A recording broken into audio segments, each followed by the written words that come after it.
Newcastle disease in poultry. Newcastle disease is a very dangerous viral disease that spreads rapidly in poultry flocks. This disease can lead to high mortality and heavy economic losses. Main symptoms of Newcastle: foaming at the mouth, paralysis of neck and leg muscles, decreased egg production, severe weight loss. Symptoms can spread rapidly through the flock.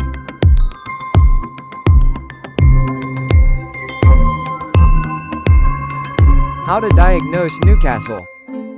Rapid diagnosis of Newcastle disease involves examining clinical signs, serological tests, and monitoring changes in the herd's condition. Image. Veterinary tests are images of diagnostic tests. Visual cues. Display images of the testing process and laboratory analysis. How to prevent Newcastle. Use of live vaccines such as La Sota. Environmental health management, regular disinfection. Avoid contact with wild birds. Supportive treatments for sick herds. Use of antibiotics such as enrofloxacin to prevent secondary infections.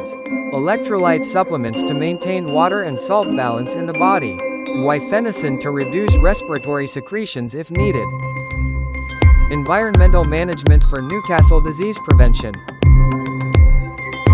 Proper ventilation to prevent moisture and mold buildup. Regular disinfection of halls and equipment. Maintaining distance between flocks and wild birds. Conclusion and prevention of losses. Newcastle disease is a major threat to poultry flocks.